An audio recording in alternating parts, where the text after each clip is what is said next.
Welcome to Armchair Expert. I'm Dan Shepard. I'm joined by Mike Padman. Hi. Hi. So good to have you here, Michael. Do you like me more that I'm Mike? It's kind of sexy that you're a guy, Yeah, I guess. I knew it. Today we have one of our favorites. We're not friends with him. I mean, we've hopefully now we are. created a friendship with him, but an actor we've been watching for now, I guess 4 years ago, we started seeing him on Afterparty and fell in love. Search Party. All the parties. Well, he is in all the parties. John Early. He is so consistently brilliant in every single thing. I'm sure you've seen him and absolutely adored him like we have. He, of course, was in the Search Party, just Search Party, the After Party. He's brilliant. 30 Rock, Fort Tilden, and the little-known Netflix presents The Characters, which is really great. Now he has a brand new show out called Would It Kill You to Laugh on Peacock. It's a hysterical, one-of-a-kind sketch show that you should definitely check it out. He does it with his longtime partner, Kate Berlant, and it's fantastic. And he comes in, we should warn, he comes in with a back injury. Fresh off of a back surgery. Yes. And he sat in a weird chair in a weird spot in the room, and it was kind of nice. It was shook novel. things up. Yeah. It was very memorable. Yes. Yes. Please enjoy John Early. He's an armchair expert.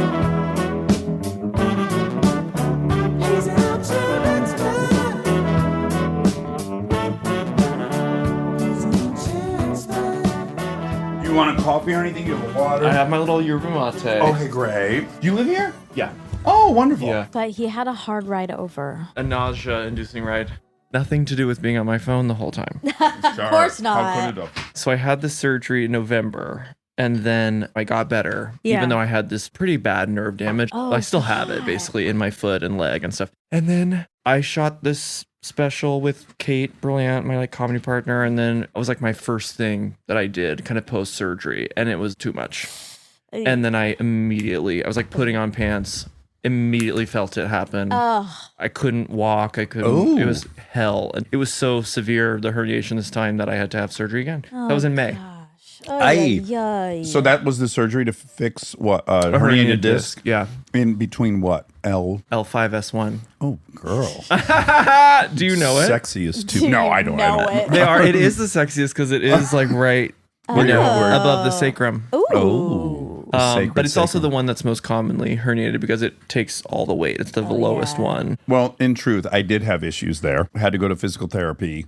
Learned a really great stretch that kind of changed my life. Which one? Where you lay on your back, you pull your knees into your chest, and then you cross your legs and put your arms through. Yes. Do you ever do that one? When I first started PT, because you got to hold it for a really long time, there'd be a moment when I had my right leg cross where 15 seconds and it was agonizing, and I would feel the tendon actually slip into the right spot. Totally. Oh, it was like a pop, and I lived for it. It's amazing. It's so amazing because it's so gnarled, currently and for a long time now. What are your thoughts about, this is a rough way to start, but did you ever listen to Stern? I have a deep respect, but I haven't. I just have a best friend who is obsessed with Howard Stern, named her dog Howard. Oh, wow. So I've seen clips over the years. Okay, well, he had back issues. He's very tall, as we know. He's like 6'6" or something. He read some book by some doctor. Oh, I know, healing the pain. It's all in your mind. Right, so let me ask you about that. No, I've heard that can really mess with people. I know, it kind of sounds like it's all your fault. Victim shaming. Yeah. It is, because then they don't get surgery or go to the doctor, and it can then just continue and continue.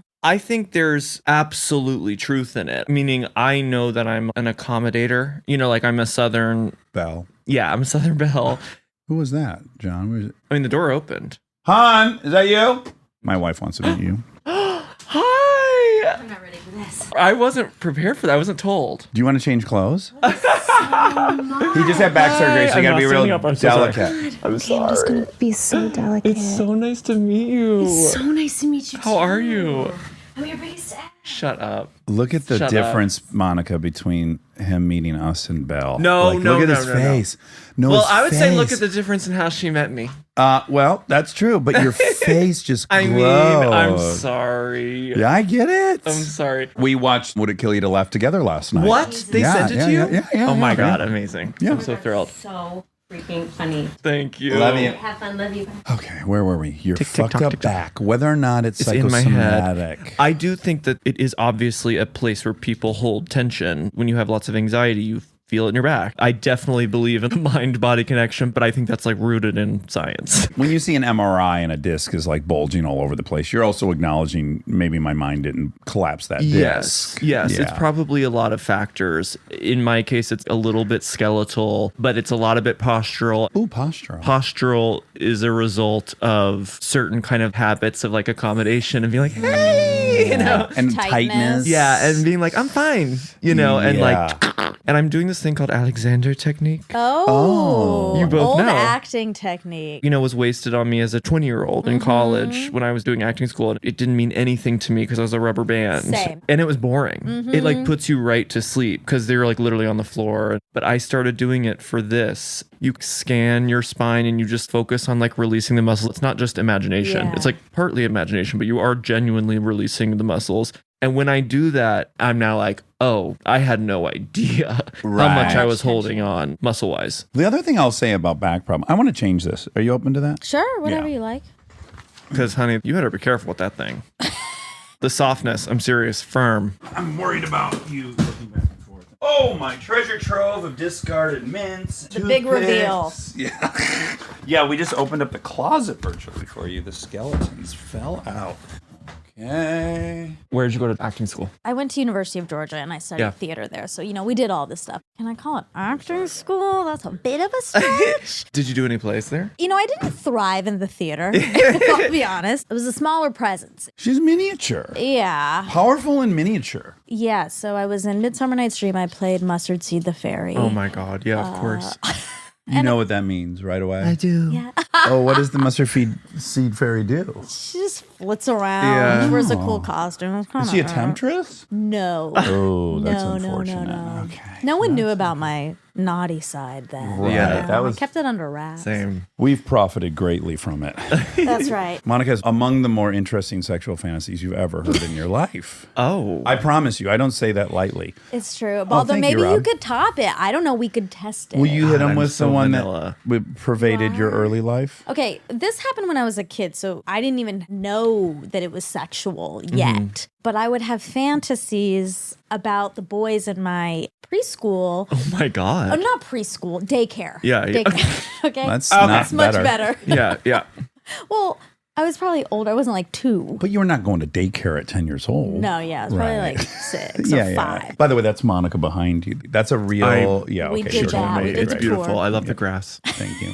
So it was just a mere couple years older than that. Yeah, yeah. And I would have fantasies of the boys getting sick.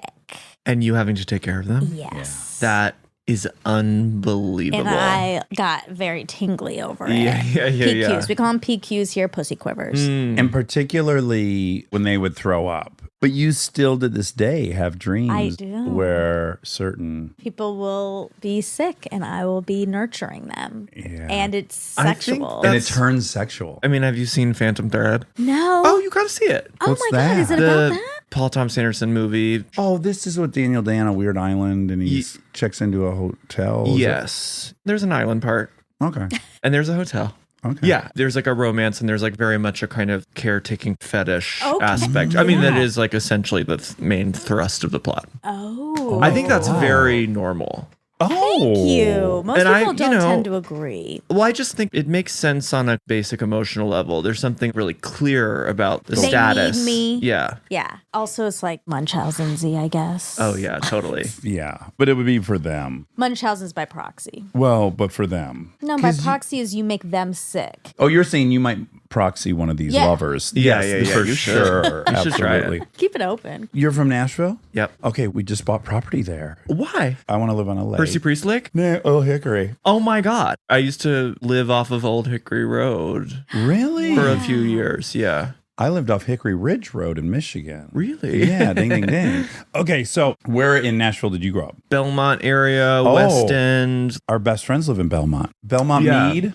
No, I wasn't really paying attention. I don't have much of like a romantic. I was just kind of in my house, but I had a good little tribe there in Nashville. And also geography. I'm just fully glued to the GPS. That's why I liked New York. You learn through walking. Yeah, that's right. Muscle memory right out of the Yes. gates. You learn the city, and I think in a much more immediate way. In Nashville and here, I never know where I'm going. Yeah. Okay. I have no idea where I am. And both parents are or were ministers? Were. I mean, they are in that they're still ordained. You don't really lose it. You maybe could get it revoked, but it's never revoked for them. And they occasionally still do weddings, funerals. They're probably pissed that now everyone can do that. I just married someone like 6 weeks ago. And you just sign up online, right? As I said on Kimmel last week, as it loaded, I was a minister. Like it just took the time for the website to load, and that was it. No, it shouldn't even be. It's not really fair. And, yeah, why do we Yeah. even need? When it's that ridiculous that you got to pay. Yeah. I didn't even pay. Oh my I literally goodness. just Oh my entered my God. email. If I paid, I would have gotten the certificate in the mail. I have a beautiful which certificate. I literally did. I should have at least done that. It wasn't expensive. How much? $14 or something. And you could get different packages. I elected for the cheapest one, but you could get all kinds of credentials and accoutrement right. and Ooh, ceremonial trophies. items. Yes. Wow. But I just got the straight up document you would hang on your wall. Totally. Have you ever talked to your parents about the ease at which one can become a minister? And if it is, Yeah. piss them off. You It have? didn't piss them off. I think they were delighted. They were especially delighted because when I did it, I really procrastinated. And I think that was one of the most horrific parts about being a minister for them was like the weekly sermon and just the panic. My dad was telling me a story the other day about finishing the sermon as he's going up to the pulpit, basically. Sure, and then, sure. like, in the panic, he left a sheet of his paper in the office. And so he got to it and he realized he, like, needed to go get the sheet of paper. So he turned to the choir and he goes, "Sing something." Oh, really? That was the solution. Yeah. And they both were at two Yeah. different churches? Rival Yes. churches? You wish. Oh, my God. Romeo and Juliet. I know. Yeah. Their kink was that they wanted to compete and get home. Exactly. No, my mom was at a Disciples of Christ church, which couldn't tell you what it means. My dad, Presbyterian, How'd they meet? they met at divinity school at Vanderbilt Oh, no kidding. in Nashville. Wait, Vanderbilt's, duh. Yeah, it's right downtown. I associate that name with the Biltmore Estate in North Carolina. Have you Right. ever been? We used to go to Black Mountain, North Carolina, to a little Presbyterian Conference. town where Oh. like all these ministers and stuff go on vacation. You like rent a house for a week, and we would often do little Biltmore tours. It's insane. Did you the stay biggest- at Grove Park Inn? No, but I know about it. The rocking chairs. Yeah, and yeah. it's very Beautiful. exclusive, very beautiful. Have you stayed there yet, or you're just eyeing it No, as one of your spots? I just walked through. Oh. For a wedding? No, I wish. Oh. When I was in town, we just walked through and drank hot chocolate, but I couldn't stay. That's a life wish list. That's a little bucket it list. seems beautiful. Very achievable, I think, for you. You could make this life wish happen like next week. Okay, well, Okay. we'll see.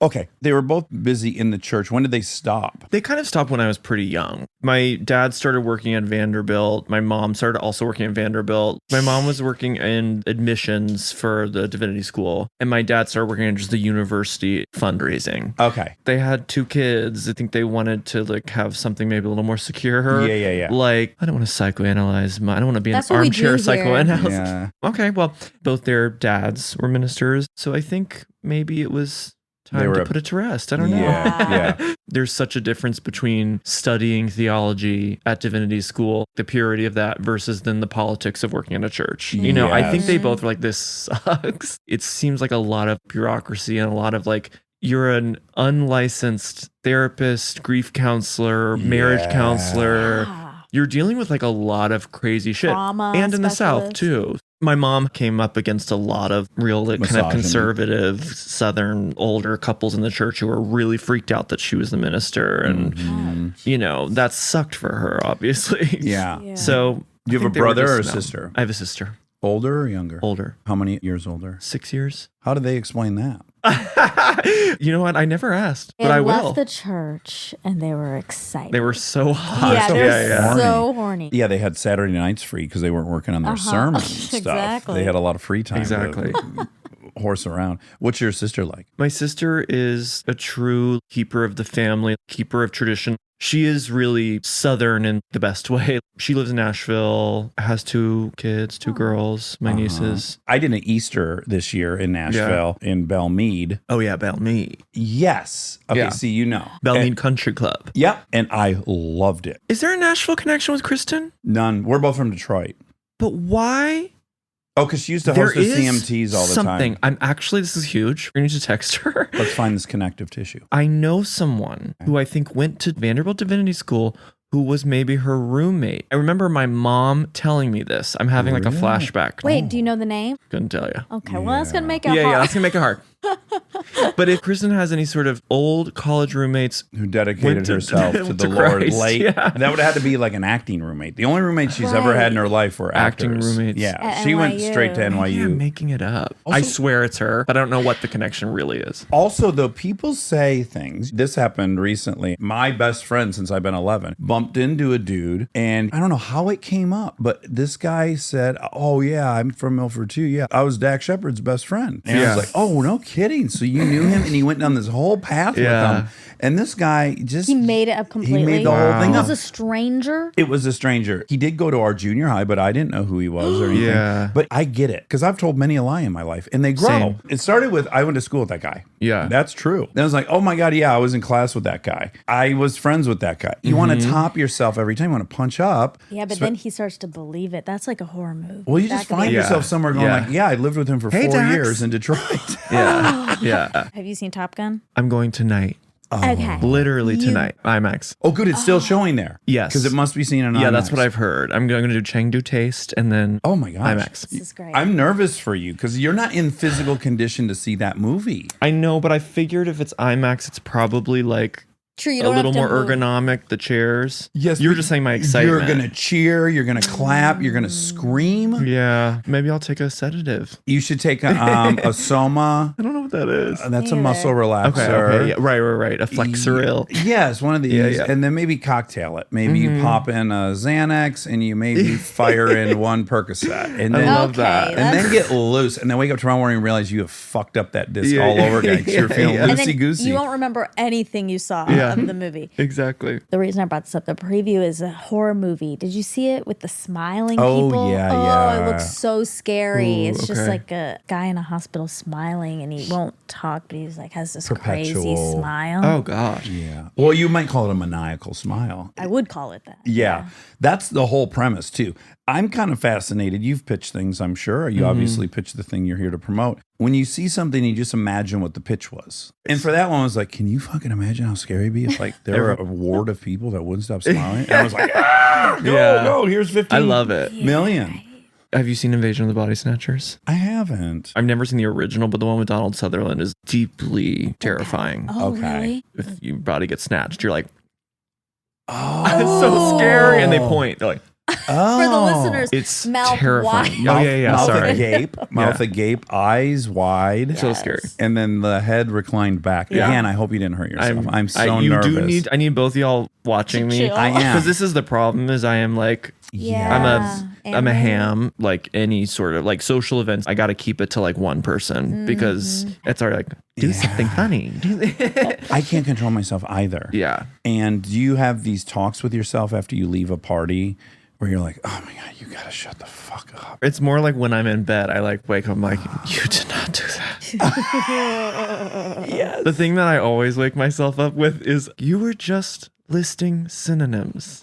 Like I think about myself in conversation where I'm like trying to sound smart and I'm like, it was fun, it was mirthful, it was joyful, and it was full of fun. It was fun filled. What do you want to imbue on people? Do you want them to walk away going like, he's so much smarter than I knew, or he's so funny? What is your agenda in these social interactions? I have a few I juggle. I think I juggle funny and smart. The smart is where I really eat shit. That's the nauseating part of my because funny personality. I can do. Yeah. I am a little bit of a late learner, kind of an autodidact. Nothing got in college. And so there's a need to repeat what I'm learning. Yeah.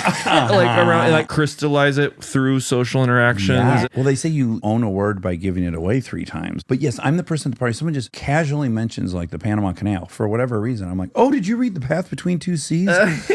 What a project. It went through 4 governments. And I leave, I'm like, no one wanted to know about the Panama Canal. I don't know. Maybe they did. I need to find you at a party. We In can try to Hollywood, it's a breath of fresh air to talk about the Panama Canal. Sure. true. In the Bridge, all the McCullough books, the Brooklyn Bridge, another great read.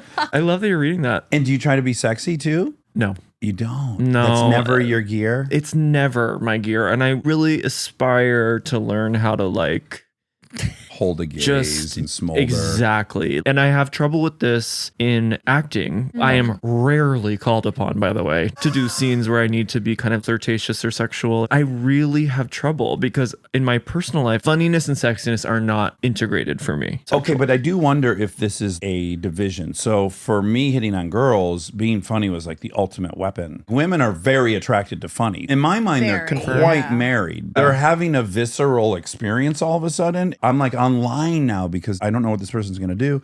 Is that not the same with dudes? Are dudes like, okay, I have funny friends and I have friends I want to fuck. Never the twain funny. shall meet. Well, it's so pervasive for me that my boyfriends that I've had, I don't know how it happened. It's a total fluke because I spend so much time with women. I have some gay friends here and there. I have some straight boyfriends too, of course, but my boyfriends happened because of mutual friends and it was just like, we're doing this, right? Yeah. There was no like long kind of seduction period. It was just kind of like, let's go on a date. Right. Let's get this over with. A little more Let's direct. get on with this. Which I regret. I wish I could let myself sit in the tension. Let's Workshop model it it now. Do you want to workshop it? No. No, I'll really throw my back out. You will. Okay. Really, Okay. it's dangerous. If you put your back into it? Yeah. Interesting. Yeah. Monica, you could answer the same thing. Do you think guys in general, they're looking for one thing, they've separated in their mind? 100%. Yeah. I think they're separated into, okay, this is so generic. I'm painting Sure. with Very such stereotypical. We must. We're so broad sorry. brush. How can you talk about anything without using a broad brush? Seriously, Right. you have to. Although we are talking about the only group we're totally allowed to paint with a broad brush, which is dudes. I do think there's ideas of what is ideal in a wife and what is ideal in a sexual partner. Mm-hmm. Funny and personality go into the wife category. Yeah, for straight men, From yes. straight men. Straight, And- white, gay men. Yep. We're only speaking My of straight, favorite white, kind. That's gay right. men. Yeah. And then physicality is in the sex category, Yeah. and it does not cross over with women. The personality and the sex often, again, broad brush, is very combined. Oh, I've always been vocally grateful for that. Yeah, I think that's true. I mean, obviously, who does he remind you of? When you see John perform, Jess for me. I know. We have a best friend that I met in the Groundlings who is a brilliant performer. And I've never seen anyone that I thought was similar to him other than when I saw you. And then, of course, which is wrong, is I start projecting all these things and I imagine you guys have similar same other life? things. Yeah. Or just what you just told us. That's a little bit his story, which is he's really funny and outrageous. Yes.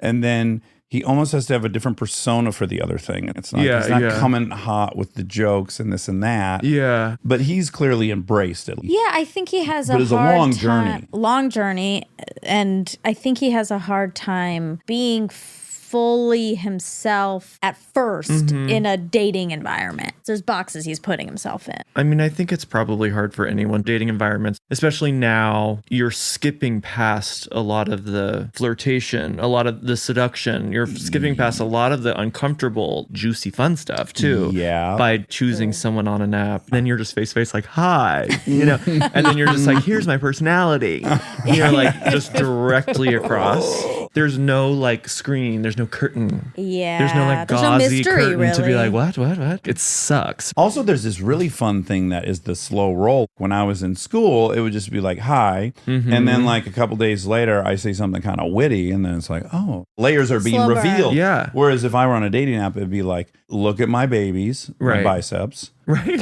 Check out this car I'm in. Yeah, Like I'm yeah. hitting you with basically all I've got to offer visually. Yeah, it's Pretty true. wild. When did you become? This is always a tricky question, and it's very cliche. But do you have an age that you remember? Oh, I'm funny, or were you just in your room being bizarre, and then you landed someplace, and you're like, oh, this is a thing. I, for some reason, have never really pinpointed that. I mean, I was really shy as a little kid. Okay. And I think the combination of being shy and maybe feeling a little bit of the gayness and being like, oh, that's going to be hard, you know, like Yeah. later on. And then being Southern and sweet and preacher's kid. Honestly, I remember learning what Saturday Night Live was. I think it was Jim Carrey hosting, and it was a Spartan cheerleader sketch and Cherry O'Cherry. I was like, what? Yeah. You know, and that yeah. would have been like 1995 or 96. Like many gay men before me, very drawn to funny women. So would you then be secretly in your room trying out all this shit? This is where my type A Tracy Flick comes in. I was at daycare, like organizing the sketches. Like I was like Sure, directing. Like I was like, we're going to do Brady Bunch today. I'm Jan, obviously. Like, you know, Yeah. you can be Atlas, I guess. Sam the And like butcher. Sam. Yeah, sure. Good. Paul? Yeah. I know. And Morg started, I guess, manifesting in a kind of authoritative, Controlling. controlling thing. Yeah. When I was in middle school, I definitely started to get, I would say, a standard, nothing too traumatic, truly, amount of bullying. And being funny was 100% a weapon. It was so thrilling because it was like I could literally make my bullies laugh, and it was like very unsettling for them. Yeah. And the thing that I would always do, honestly, I would embody them. Oh. And I'd be like, Wow. fag. It blew their mind. And they were like, wait, what? Like, Early just said fag. Yeah. You know, they thought it was amazing. You know, Yeah, like, yeah. I was like, okay. You know, like, so that was a very clear use of it. But by then I was already very obsessed with Way women. too, Yeah. Funny women. Do you have any of this growing up in the South? And again, I'm doing the same thing, the Jess equation. Do you have homophobia? That's a weird thing Do to I have ask. homophobia? Yes. Because he does. Lord, Grew we up, just interviewed Gerard and he was saying, yeah. I love Gerard. Yeah. What a dreamboat. but like Such a growing dreamboat. up in a straight world, you're still embedded with ideas of what you should and shouldn't be, whether you are that or not. Definitely, especially growing up in a kind of like Protestant environment. Thankfully, it wasn't a super right wing evangelical Christianity. That would have, I think, maybe been harder. Yeah. Maybe. It would have definitely been harder. That'd been impossible. Yeah. What are they? The something Baptist? What is that group? What are they? Oh, Westboro Baptist? Westboro. Yeah. That would be a rough. Yeah. I've been thinking a lot about them recently because I watched the Louis Theroux one where he goes. Have you seen that one? It's so amazing. He implants himself in the middle of this family, Fred Phelps' family, and he's just asking the teen girls sweet, naive questions about their faith, but not being judgmental.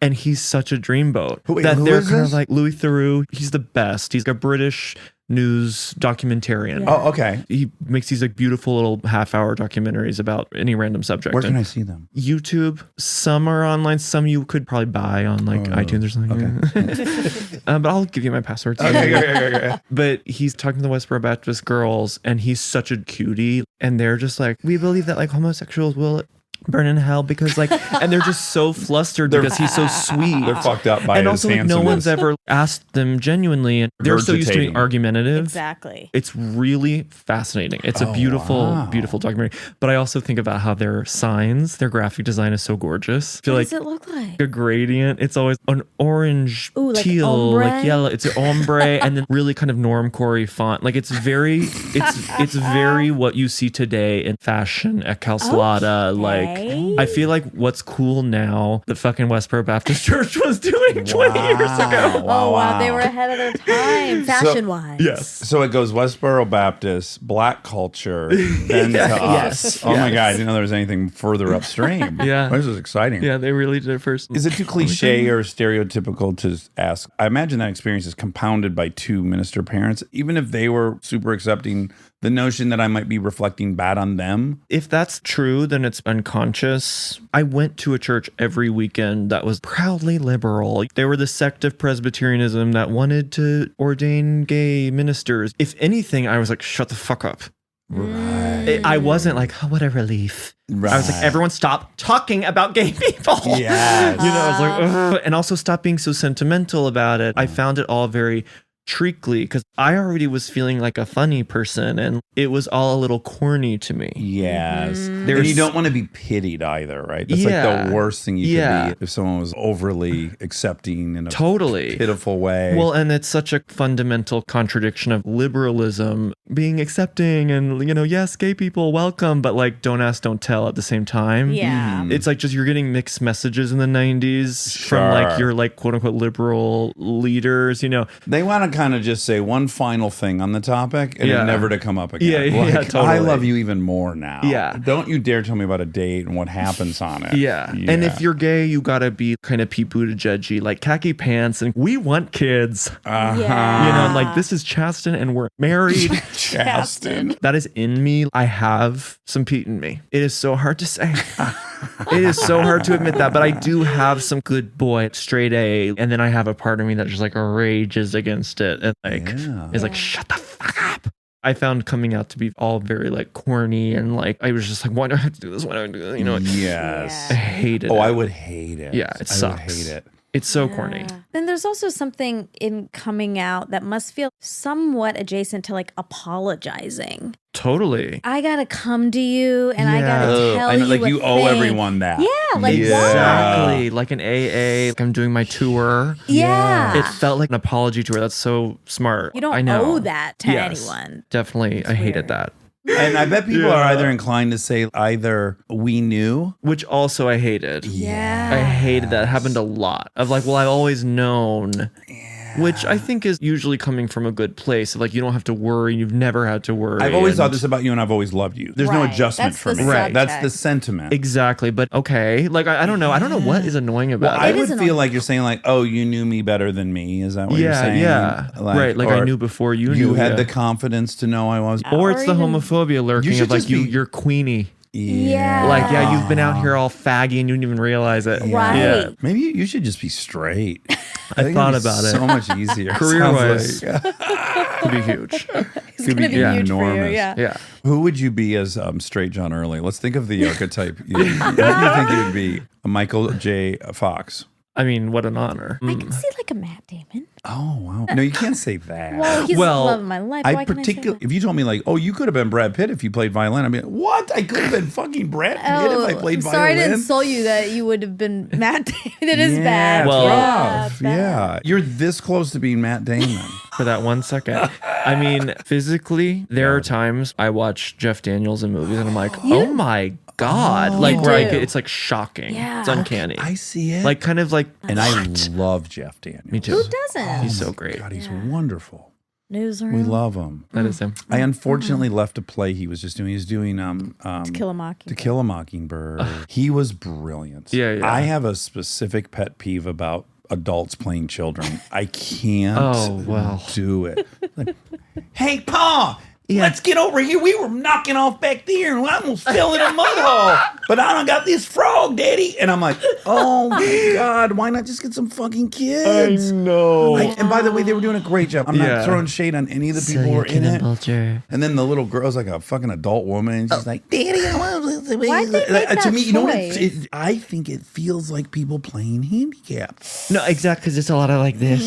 Like, I gotta be careful. Yeah, Yeah. and they're pulling on their pants and Yeah. stuff. Yeah, Yeah. that's exactly it. And I can't sit through that. I've often wanted to do a film festival where you do The Other Sister, I Am Sam, riding the bus with my sister. Could we throw? I know it's completely out of the genre, but could we throw Soul Man in there? Oh yeah, Yeah, I yeah, think that would totally. That fit. fits completely. Maybe like this close the festival at the last the big showing. Remember I sent you that and I was like, this is 1988. Yeah, they used to rerun it on Comedy Central. That's a movie about a young gentleman who has Yeah. collegiate aspirations and he needs to pretend Right. he's black to get into a slot in school. And he's in Right. blackface the entire movie Right. and a afro. Obviously, it's terrible. Let's start there. Shouldn't be in blackface. But when people get busted for having been in blackface in 1987, I just need to point out there was a popular film in the marketplace. You have to recognize it was a different time. and it's not one person. It's Yeah, a it's the studio. society. And like, let's not. It was fine. I Right. mean, it was never fine, but if there's a shouldn't have huge been movie out acceptable. about it. Yeah, it shouldn't have been. We learn. I think it's infantilizing. I feel like at the end of the day, everyone knows it was the past. I There's did this- it. Really? I got a little stinker on my resume. Really? Unfortunately, I did an Indian accent in a movie. What is 'cause it? Without a paddle. You didn't do any faces. Like I didn't. There was no my makeup. skin. There was no Yeah, yeah, makeup. yeah, I no couldn't makeup. because it was on the fly, and this is bad. This is part of the racism. I stood up in a pot field, and someone had a laser pointer from a gun on my forehead. Yeah. and they pointed out you have a red dot on your forehead, and then I Yeah. proceed to do an Indian accent and say some things off the cuff. Yeah. Did that get dug up? No, Until right as now. Monica and I have talked We about. just talk about it Yeah, on here yeah, a lot. Yeah. It's a bummer. He has some And coverage. anytime I bring up the movie, she goes, "Oh, that racist movie." I go, "Well, let's hold on. The movie is coming from a racist point of view. There was certainly some regrettable scenes, but Of course. I lived through the transition. You're Yeah. pretty much safe. You've worked primarily in the woke space. Totally. I even think of the Groundlings when I was there. We would have this show once a year called Taking Out the Trash. Because Yeah. as a policy at the Groundlings, we didn't do any racist stuff and we didn't do sexist stuff or blue like potty humor. Yeah, yeah. But one show a year, you got to write the worst thing ever. And they wow. called it Taking Out the Purge. Trash. Yes, it was a purge. Oh, Yeah. wow. And it was so fun. Some of the funniest Yeah. sketches I've ever seen in my life were sure. there. But they're, wow. If Yeah. there's tapes of them out there. I mean, Yeah. whoa. Where that's are the scary. tapes?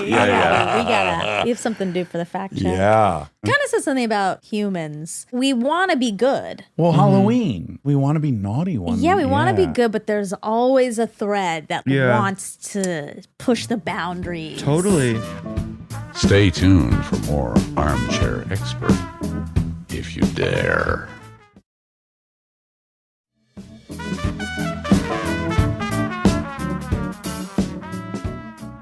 Well, this is what I was going to try to identify your comedic lane with. I think you're so funny. Thanks. Yeah, I really think you're so funny. Thank you. This is homophobic. Yeah. I'm going to say it. Please. It's I bet hard for it's me not. to love someone playing overtly, openly gay because I know Jess and it's so brilliant. So like the bar, Oh, I you're saying sometimes the bar Yeah. is like when I hot. see someone Yeah. coming in there, the assistant at the desk of the powerful Right. woman in the movie. I'm like, Right. it's so generic. It feels like Yeah. a first level character at the Yes. Groundlings.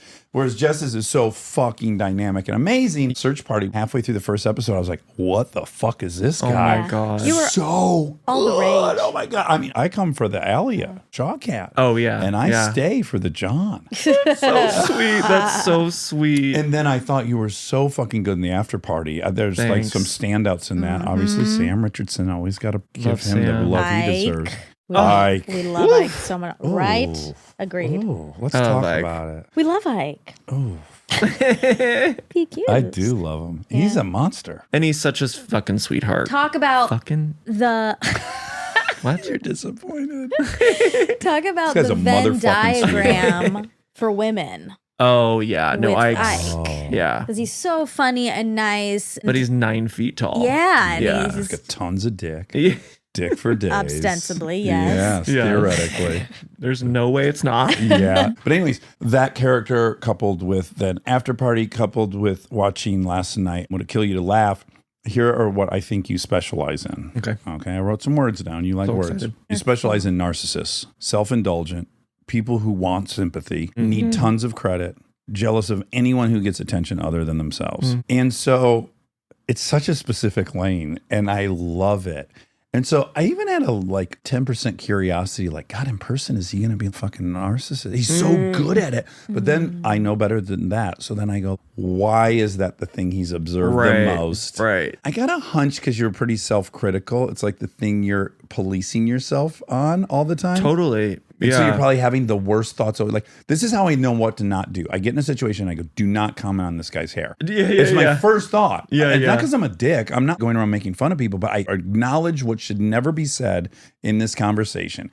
But then it's in there. I do that in hyper speeds. Like, Yeah. don't talk about Yeah, that. yeah. Car's Yeah. got a flat, Yeah. Say everything but that. Then do you say it? Do you scream it as a but- result? But I do feel like I have some mild Tourette's where that's where my head goes is like, how could I ruin this situation right now? No, I think that's very human. Okay. Do you do that, Monica? Like you walk in a situation and you go like, I could ruin everything right now by saying this. I don't. Yeah. Do you, Rob? I don't have that. You do. Okay. Yeah. That's helpful. It's like you see a pair of scissors, like, don't cut your hair. Yes. I mean, I'm not like that, but I have friends who are like, don't cut your hair. Uh-huh. Don't just chop it off for no reason. I think this is very common when you stand on a very tall building, you're looking over and you're like, jump, you fucking pussy, jump. I can't so even. afraid I'm so of it. scared Just of do heights. it. Get it over with. Yeah. Just fuck, because I'm so afraid of it. that Yeah, I'm like yeah. shouting to do it. Do you do Wow. that? No, I feel like that's a kind of masculinity thing. Okay.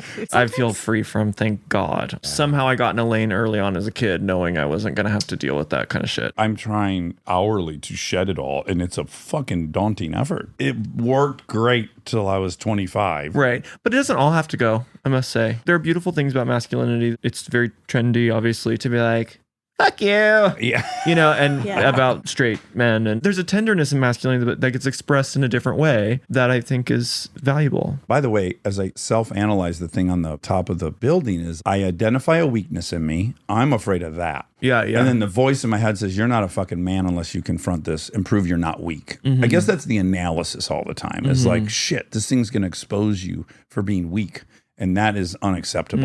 It cannot be seen. Yeah. So I'm going to jump in front of all these people. Yeah. So what a bad motherfucker I am. Yeah. And it's exhausting. Luckily, my best friend's now in therapy. He's now sober. The shit we talk about is like, what are the other dudes doing? It never came up. Yeah. They're just plodding through. And they don't I'm have the saying- tools to talk. They would die if they showed that weakness. Well, Kate and I were talking about this yesterday because someone was asking us about the sketch and Would It Kill You to Laugh, where we're the tech bros having a lunch together. Oh, yeah. Knocking out walls. Yeah, exactly. People always assume with Kate, and I understand why, but it's never our intention. I think people think we're making fun of people in our sketches, and there's of course a degree. I'm not like, what do you mean? Of course there's a degree of social satire, but like in the same ways that we are making fun of ourselves. But to us, those guys are so sweet, especially Kate's character. She's like trying to kind of connect with me, and she's trying to ask me questions like, is this Mediterranean food? And What you realize is how She's- hard it is to keep the ball rolling when no Yeah. one can be vulnerable. That's where the fuel is. Yeah. For a conversation. Yeah, totally. Is what you're afraid of, scared of. Totally. And I think Kate and I both really feel for a lot of the straight men in our lives. Kate and I feel so lucky to have a friendship where we can talk about anything. And we slept in the same bed for 2 years. We were like physically affectionate with each other, and Yeah. like we cry in front of each other.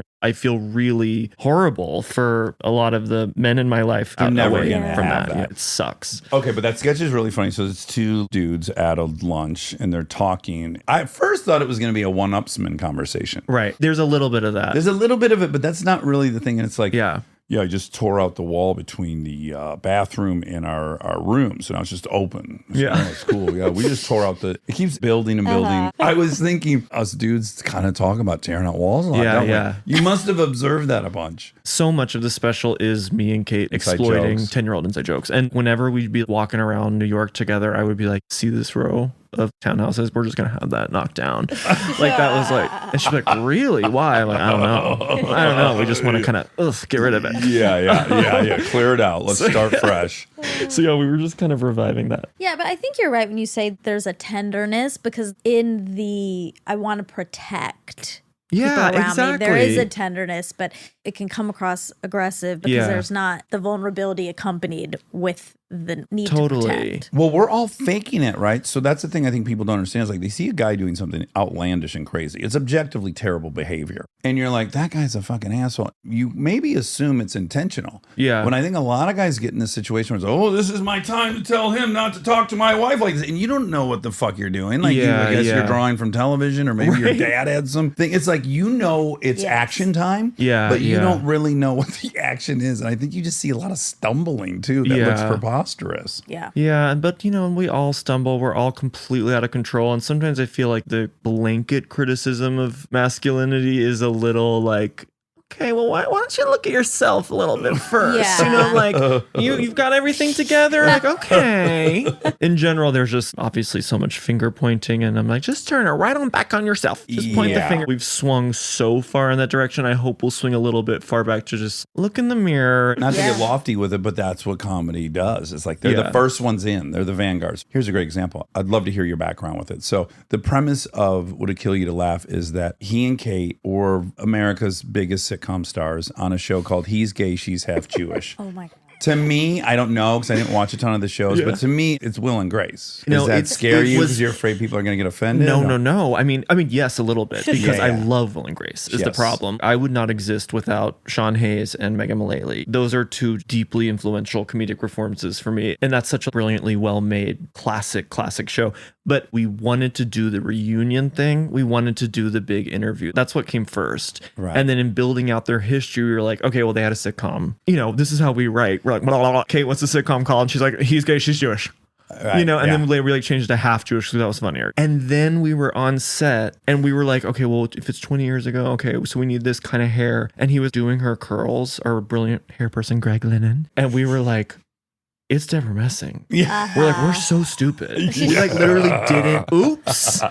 By the way, you do a great Sean Hayes. When you see the scenes from the show, he nailed these sitcom reactions. When we were shooting the sitcom flashbacks, we were like, we do not want this to feel like we're making fun of sitcoms. We like sitcoms. There's something a little inherently pretentious about a joke like that, of making fun of populist entertainment. That's not what Kate and I want to do. Despite everyone describing us as very niche and weird, we have always thought of ourselves as like vaudevillian, support the troops. Yeah. You know, like USO tour performers. yeah, exactly. We think we're doing these classic premises, and then Yeah, people go, it's so weird. Anyway, the sitcom stuff, the goal here is really try to do it well. It actually would have been a successful sitcom in the mid-90s. Thank you. Yeah. And by the way, it's okay to make fun of shit. Just observational. I loved it. Okay. Now back to the narcissism, the self-indulgence. I love the South. But I will say there's something in the South that feels a little performative. Oh, yeah. Yeah. Yes, there's a kind of sentimentality in the South, and especially in religion, the religion I grew up around. And I also think in liberalism, there's a treacliness. Well, you've said that twice now. Treacling? Treacly, like kind of like Treacly. too Right. sweet, like saccharine. Oh, saccharine. Yeah. So we have a new word for We have a sac- new You word already today. had that word. Treacly. But I don't pull it out a lot. I It's a good have, one. it's a list of synonyms for me because I do talk about this a lot and think about this a lot because I had a really strong repulsion to it as a child. I was around it all the time. And so in my comedy, I'm really acting out still. Yeah. I was a very, very good boy. So I never really properly rebelled in high school. So my comedy is, whether I am conscious of it or not, it's always delayed acting out against a certain kind of sentimentality. And then I think there's a lot of sanctimoniousness in the culture right now that I think Kate and I both like to kind of embody and make fun of. Yes. Be irreverent. Yeah. But no, it's so transparent. It doesn't take it there. You didn't feel, for whatever reason, that you were allowed to be naughty. Totally. And because it's a character, in quotes, all the naughtiness you've been bottling up. But and it's also in me. The intensity of the register is not just me mimicking what rebelling you saw. against the South. It is also because I am very sentimental and I can be really black and white and romantic in the way I carry myself in social situations and relationships. So there is a part of me that still is trying to beat that out of me and be a little more European Like- and a little more nuanced. Yeah, cool and Less just like kind of earnest. okay. Yeah, less earnest. Yeah. Let's use this when I leave a podcast. I'm like, you fucking idiot. Because I can't help but just kind of talk and share. Fill in all and this then I'm space. like, why couldn't I be a little more removed and funny and critical? It's also okay if you're not That's not your European, brand. you're not cool. Whatever you are Exactly. is great. It's working out. Thank you. So maybe well, don't. that's what I have to remind myself a lot. Yeah. And that's what Kate is very good at. Kate grew up in California. Her dad is an artist, the only child of this beautiful, beautiful couple. You know, they were friends with Angelica Houston, very smart, and they're the best. And maybe my parents are the parents Kate wanted. Like, it's like the Yes. kind of, I Norman don't know. That's Rockwell-y. part of why I think we were very drawn to each other as friends and as artists. We both kind of represent something that we want to be. And Kate is always being the voice. It's okay, John. You're not Yeah, good. It's fine. you're fine. And likewise, to her. So I'm in therapy, and he keeps saying, like,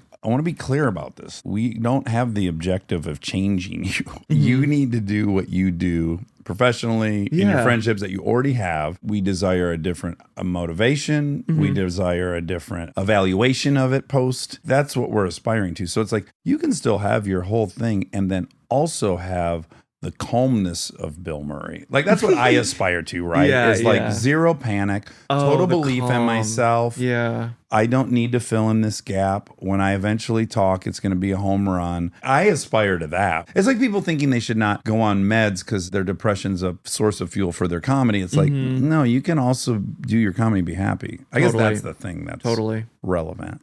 Well, I really relate to wanting to fill the gap. Socially, I'm like, what would you be if you weren't just nodding your head at like parties? What would you actually have to say? What would you feel? What would your opinions be if you weren't just like, oh yeah, Just agreement. yeah, sure. Constantly in improv, Yeah. yes-anding everything they say. Yeah. Side note, you should check out the George Washington the Washington biography written by Ron Chernow. I'm just finishing it, and he's the opposite of me. He never spoke, and people thought he was brilliant because of it. It was a superpower because he was in the Continental Congress. Everyone had an opinion. Everyone's shouting. They're arguing. And this motherfucker just hung, and they were like, he must be the biggest genius here. He has nothing to prove. But he was secretly like, what are they talking about? That's what I'm saying. Maybe They he left the room and was like, I didn't say it. yeah, totally. Oh my God, I got to start saying It's stuff. very possible. You know? I think I have to control everyone's perception of me actively. Yeah. If I don't get out in front of me, I'm worried about what your conclusion will be if I don't intervene. Whereas someone didn't do it and that great story was told about them and people liked them and wanted to be around them. Again, I'm not aspiring to be George Washington, but it's just a fascinating. No, I think there's just two things. The reason you're trying to make those changes is because you feel like something's being forced that's not 100% natural to you. Well, I think it comes from, they're going to think I'm dumb. Yeah, If I exactly. don't actively Exactly. prove otherwise. Exactly. Yes. Yeah. So there's a reason underneath it. Okay, Would It Kill You to Laugh was absolutely hysterical. We loved it. It's an hour-long sketch special, but what I like about it, it's all within one singular narrative. Oh, we lost him. We lost him. That's another thing I like you do often. You either fake a medical emergency to get out of a situation, Yeah, it's a classic. or, because you did on Afterparty too, you declare you have a disease. Search cancer. Party. I'm sorry, Search Party. Two They're parties. comedy Party. murder mysteries That's right. with party in the title. Yeah, I blame And I them. wonder why I don't book. You know, You have You're a very pigeon- tiny Yeah. niche. It's a very weird pigeonholing. You're pigeonholed into Myself, the title yeah. party. But there's been a lot of great. You could be in Party of Five. Party Abigail's Down. party. Yes, yes. Yeah, Party I love Down. Okay, yes. So you did it on Search Party, and you did it last night when I was watching. But claiming to have a big medical issue, and then loving to accept the compassion. I mean, what a grody! It's the apex of grodiness. Yeah, it's an old love of mine. Is kind of like whoa, just the eyes crossing, the passing out, and the. Yes, I just love doing that. Munchausen. it's Munchausen. Exactly. You name a disorder, I'm pretty compassionate towards it. Yeah. I have to say, I'm not compassionate to people with Munchausen's. Well, yeah. Yeah. I'm like, fair. fuck you. You're making everyone feel bad What's for the you. difference between Munchausen's and hypochondria? Hypochondria is thinking that things might be wrong. You do Not just, I believe must it. have a stomach tumor. Munchausen is like Munchausen I is know I you don't drink have- poison. So you do Or you have learn the thing. all the symptoms so Don't you can give me go into a ideas. doctor and get the official diagnosis. So it's like you learn the 13 things that say you have an obstructed bowel. Yeah. Whatever the thing is. why are you just yelling that at me? Because I think you have an instructed. No, often with Munchausen's, you are hurting yourself. You can Oh, yeah. like break your leg. But it's Yeah. all, you know it. You're Yeah, you in know on it. the joke. You know you're doing it. Yes. Yes, and you're making up ailments to get compassion. Yes. Yeah. Hypochondriacs just quietly and miserably believing they're dying of a brain tumor. Yes. This is Yeah. Monica and to some extent myself. Yeah. I think it's you equal. Oh, okay.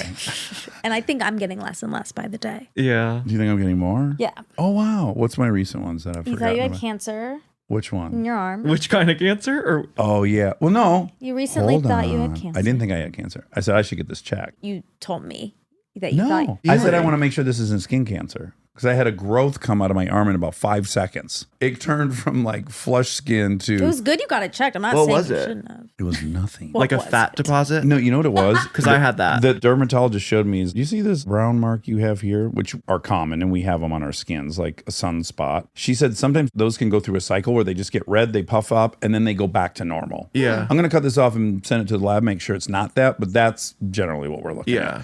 Okay, what did you have? Skin cancer? No, yeah, the fat like a deposit. lipos. Oh, no, that's a thing. Yep. I have Peronis, if you want to talk about disgusting One of my favorite diseases. beers. And Before it was a beer, it is a penis disease. Yes. Bullet points, need it. Yeah, we're going to read or digest it, as my mother would say. So Kristen was getting on me. She kind of lost her balance. I was erect. It was sexual. She fell. She fell and my penis snapped. Like it made a noise and it felt like someone put a hot knife in the middle of my penis right away. It was the worst. I got over that. Who gives a fuck? Months later, looking at my penis, it's erect. I'm like, it's looking like it's shaped a bit different. This is bizarre. And then I'm like, oh, I kind of have a dent in it. So now I go to my urologist who had done my vasectomy. Love him, Dr. Josephson. Shout out, I love you. He looks at my penis. It's flaccid. He's like pushing on it and trying. Might be Peyronie. So what happens there is you damage some of the vessels, and then they can inflate with blood, and then it can change the shape of your penis. And it's worst case, you won't be able to use your penis. Often, about 50% of the time, it self-corrects. That may be the case. Also, we have a surgery. If it doesn't, that's only 50% successful, and you'll never get an erection again if it goes bad, which happens half the time. Let's see what happens. I also got to add, he says I need to see it hard. He knows I'm not going to be able to do that in the office. He said, just next time you have an erection, send me a picture. I said, you want me to send you a dick pic? Yeah. And he goes, look at my phone. He opens up his phone. It's just a million dick pics. Oh my God. So sure enough, I get a boner, and then I'm trying to get the right lighting so he can see the dent. Send it to him. Yep, Peyronie's. Long story short, there's about a year, and I meet with the surgeon to talk about if it's getting worse or not. I'm thinking, got a significant chance I'm never going to get an erection again. And I was one of the cases that's just self-corrected. The vessels healed and it returned to its normal shape. But I had a year. Congrats. Thank you so much. The disease, I'm so to add happy. insult to injury, is fucking called Peyronie's. I think it's kind of Sounds like gorgeous and Italian. I mean, pepperoni. I am just thinking of the beer again, a really elegant Italian beer. gorgeous and Italian. Ah, you have a pepperoni. Okay, back to you. I watched also The Characters. Where I faint. You faint in that, right? Yeah, right, for right. attention. Yeah. I love it. But within The Characters, which is on Netflix, have you ever Yeah, seen it? it was a while ago, It's right? like an anthology of different 2000 people. 16. 16. Lauren Yeah. Lapkus is in it. Yes, Tim I love. Robinson, Natasha Rothwell. A different time. Yeah. I mean, honestly, it's so lawless, streaming platforms. Oh, and this yeah. is definitely an example of that, an unsuccessful example of that. Kind of no one watched it. Like a Kind of flew devoted, under the loyal- radar yeah. a little bit. I didn't Because I was like, even how know do you about sell it? till It's today. like 8 different people. all up and coming. Yeah. I mean, that's kind of the theory of it. Exactly. And Yeah. So 8 people you don't know. Like a showcase, kind Yeah. of. And who wants to watch a showcase? Well, in this case, I would recommend people watch your I'd say showcase. 3 gay guys watched it, but You have a sketch where you're a female comedian yes. looking for my denim. Oh my Vicky, God. who's so important to me. Will you just kind of lay out looking for my denim for Monica? She's like blue collar comedy. It's like mom comedy. Okay. You know, it's all about like picking up the kids, and it's all about her husband just being, you know, insufferable. He said, we're going to be 10 minutes late. Yeah. It's like, we're going to be 10 minutes late. I'm going to run inside real quick and grab my denim. It's going to take me 1 minute. Yeah, to but I'm grab just my going to denim. run into, you know, exactly. It's under the couch, you know. I And the don't first quite time you remember hear it, you're kind of like, you don't put it together. And then they cut But you it. do feel someone setting up a story quietly. So you're like building the tension for a big laugh. And they keep cutting back and forth to backstage, so you're seeing like a different part of the night and her interact with her 2 friends. I don't. Are they her friends or are they? They're other comedians. It's Kate and brilliant Jacqueline Novak, and we're all playing kind of like female comedians smoking in the green room. So Jacqueline Novak, have I seen her in something recently? I directed her show What's her called show? Get On Your Knees. Jacqueline's just an incredibly brilliant stand-up. It's like an hour and 20 minutes of stand-up that is all kind of like a poetic academic dissection of the blowjob. Oh. Hence, Get On Your Knees. She's just brilliant. Yeah, anyway, she's an old friend of me and Kate's, and I directed that show that was in New York at Cherry Lane, and she's taken it all around the world in a city near you. Oh my God. Well, anyways, and every time they cut back to the stage show, now she's really in the swing of, I'm going to get my denim, looking for my denim. Yeah. And so now It's her you're- catchphrase. Yeah, you're not hearing really any setup. It's just more Yeah. physicality and looking for my denim. Yeah. And Oh, it's that's fun. great. It's so It's so funny. sweet because I do her live and people like just come ready and they know the catchphrase. It's so Oh, beautiful. that's And I throw great. it to the audience and everyone says it. People love Vicky. And to me, the thing with Vicky, similar to the sitcom thing, is I used to play her when I first started doing that, like 2014 maybe. It was about her vulnerability and her real life and stuff. And then I was like, no. She has to kill. Make her a star. Make her an undeniable star. And it's like the most fun I ever have on stage, obviously. Yeah. Because I'm like running around stage, dropping the mic and like doing sprints. Oh my God. Herniating all your discs. Precisely. Yeah. I don't know how I'm ever going to do her again, but Wow. yeah, she's major. I love Vicky. Fun. It's really, really good. It's so fucking funny. Okay. Should we talk about the fact that we didn't have Kate? Did that hurt your feelings? No, Kate's doing, not to bring up a sensitive subject, she's doing Mark Maron.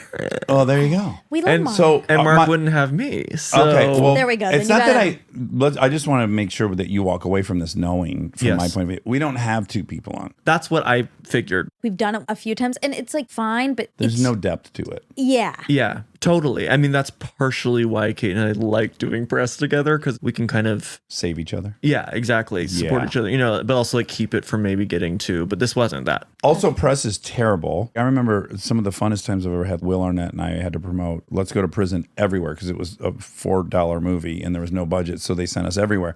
Really? Oh, yeah. That In was my memory, that was like a big blockbuster. Oh, gosh. God bless you. No, it was made for, We're I want to thinking say, of Shawshank $4 million. Redemption. Got By it. the way, that's one of the great examples. What do you mean? Everyone thinks Shawshank Redemption was a successful movie. And it wasn't? We've all seen it. It was a Wow. total box office bomb. It was so great. We've all seen it, and everyone believes that movie was a hit, but it made like $8 million or something. No. Yes. That's We can look crazy. it up. That's Rob, crazy. get us the domestic on But that. home video. Yeah, just we've all seen it. Like, of course that was a Yeah, huge hit, yeah. but it just wasn't. But Let's Go to Prison was a $4 million movie. They sent us everywhere. And the only thing that gets you through it is Arnett and I fucking with each other in the interviews the whole time. Now it's just Yeah. an excuse for us to act inappropriately in public. Yeah. And it can be really fun. No, I know. Where And did you I- and Kate meet? We went to NYU but did not know each other. We met doing stand-up in New York, and then we did a mutual friend short film, and that's where it cemented and Solidified. solidified. Yeah. 16 million. Okay. 16 I million. mean, that's less. For Shawshank. Than I 16 would million. It's not think. even 20 million bucks. Yeah. 16 million bucks. Had a second run and made it to 28 million though. Yes. It's still not, I mean, for the movie that it is. Yeah. You would, if I asked you, what do you think Shawshank did? You're going 80 to 100. All right. Easily. 135. And what would you have gone with? Let's Go to Prison. What do you out of that? Take a stab. Literally, I would have thought. I can't wait to find out. By blockbuster, You I knew just it meant wasn't old studio school. comedy. Right, So yeah. I would have thought 52 million. Okay, great. That's not 4.6. There we go. 4.6. 4.6. You were off by a factor of 12. wow. 12.5. It hit the zeitgeist. Look, it had a nice little run on home video Yeah. and DVD and ancillary marketplaces. It was amortized and know people what got that their means. money back. Oh, good. Points. Serial Mom. I mean, I've seen it 300 times, but I saw they were playing at New Beverly, and I always assumed that it was John Waters post Hairspray. Like, he got a big star, he got Kathleen Turner. Like, I always thought it was a giant No. blockbuster. Right. Made $7 million. Yeah, I've It never costs seen it. more. Matthew It's a Lillard's first role. masterpiece. Oh, it is? He's so Yes. genius in it. Yes. It's such a beautiful movie. Everyone go see Serial Mom. Have you seen Pink Flamingo? Of course. Yeah. Yes. What age were you when you saw it? Late. I was late Okay. to John Waters. I wasn't even in college. I was like 24. I saw Polyester and I Okay. like wept because I was like, this is my religion. I'm seeing where everything I love like comes from, you know. Uh-huh. And then I watched it all, and It was big in the punk rock scene. I saw Yeah. Pink Flamingo. You've never seen it, have you? Had this wonderful actress, Divine, in it. yes. And she like would steal steaks by putting them between her thighs. And there's like a man who prolapses his anus on the screen. Oh, Yeah. And my. there's a chicken lady. And Yeah. yeah. Edith Massey. It's a wild Oh, ride. wow. He's also doing some kind of gymnastics or something. What would we call that? The man who's making his asshole open up and prolapse. I don't know. I don't We know. would call that contortionist. He was like a contortionist. Yeah. Who additionally had this great control over his anus. Oh my God, good for Which, him. you know, we all do. And if we would just just embrace Put but the it. no one time tells in. you that, you It's know. true. And no one puts in the time. That's the sadder part. Well, John Early, I've really enjoyed talking to you, and thank you for getting through your back issue. I can't believe Thank you're you. having to promote this show while in this state. This is the kind of promotion that I can do. Sitting in a chair. Yeah, sitting in a chair talking. I found this very soothing. Oh, Good. Truly, Yeah. very We like that. conversationally. Just Oh, good. love that. The show, Would It Kill You to Laugh, is on Peacock when? June 24th. June 24. And guess what, gang? Peacock's free. There Oh my we God, go. we're in the That's a same big- boat because we're only on Spotify and we have to just bang it into people's heads. Like, That it is free. Yeah. Yeah. But why do you ads want to interrupt? Spotify? Well, they do anyways. Yeah. I think there's something very soothing about an ad interrupting my TV experience. Doesn't like bother the me old either. days. Yeah. Well, here's what I realize is my kids grew up, they're 7 and 9. Couple wild things they never experienced is we had never taken them into a department store. Yeah. We order everything. Never occurred to us they'd never been to a department store.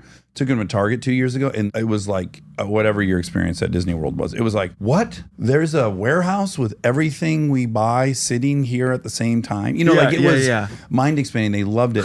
Similarly, we grew up in the era of streaming and DVR. Right. And when I watch live sports, they see commercials and they're ecstatic. They like commercials That's more than so they like cute. any content. Yeah, yeah. Like, what? It's a mini show. It's like a 30-second Yeah, show. yeah. They love it. Just the state of content. I mean, it says a lot. Right, I They're like know. loving the commercials.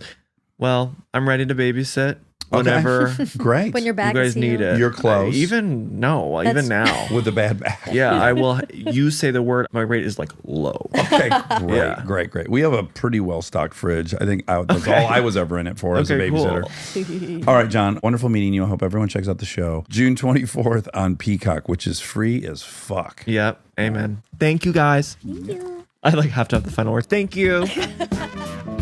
Stay tuned for more Armchair Expert, if you dare.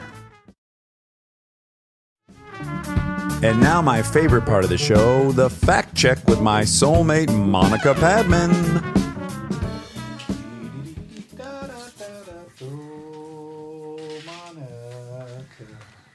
Did you get a new tattoo on me?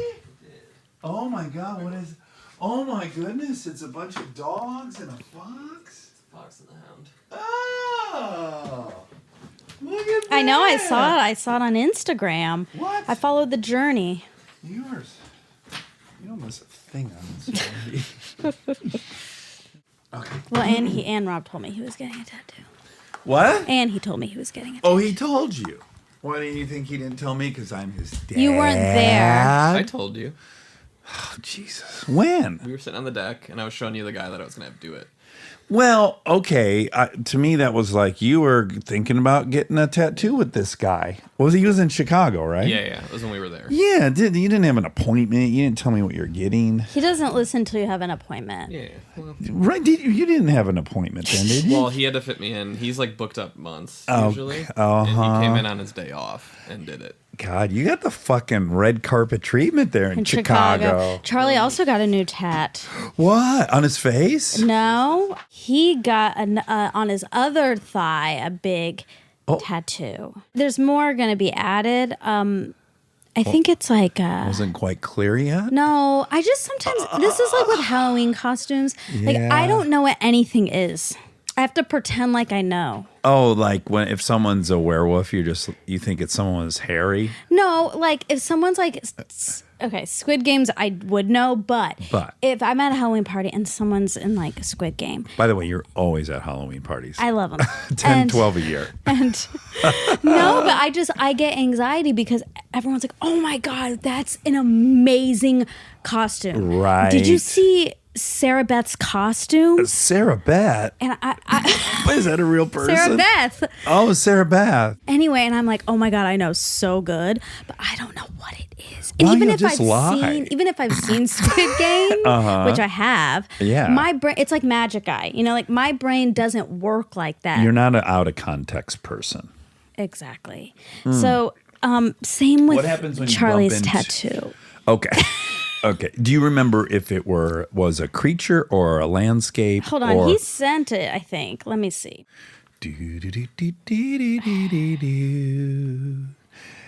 know what that song is? Henry Mancini, Elephants and Baby Elephant. Oh. Do, do, do, do, do, do, do, do. I don't know. Is it a children's song? Da, da, da, da, da, da. I don't know what the origin. Like I don't know if he wrote it for something childlike. It sounds beautiful. Do you want to hear it while you? I'll Yes. play some hold music. Yeah, do it. Okay. It's the major theme in Atari. What the fuck is Atari? 1962. Oh Jesus! You said that like I should know that. No, I'm Googling it. Okay. A movie from 1962. Oh, actually, it's called Elephant Walk. Oh, this is a nice ditty. This song is stuck in my head probably 3 or 4 days a week. It's cute. Oh. Wow. This is very sweet.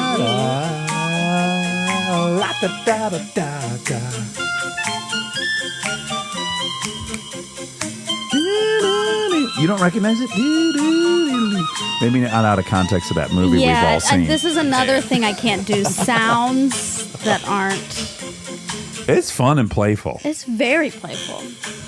Oh, there's weird. It makes the movie, too. Yeah, there's no movie without this song. Yeah, What movie? So pivotal. The very well-known movie. What was it? Giraffe and a... Hitari. Hatari, Oh, Monica. I know that. And everyone's dressed up like that at Halloween parties. And I have to. Yeah. It's been the most popular Halloween costume since 1962. Okay. It had its 50-year anniversary in 2012, and then 60 year this year, I guess. Fast math. This is such a waste of a conversation. It is. But aren't we waiting for some data from I you? can't find it. Oh, okay. I'm So gonna that have was to- useless filler because we Yeah, never got to exactly. where we were But going. I'm going to text him right now and have him send you a picture. Okay, but I do think people will enjoy being introduced and or rehearing a great ditty Of like course. Elephant Walk Who doesn't? by Henry Mancini. I have a question. Do you say safe travels or travels safe? Never either. But if I had to at gunpoint, I would say safe travels. Why at gunpoint? You don't want people to be safe on their travels?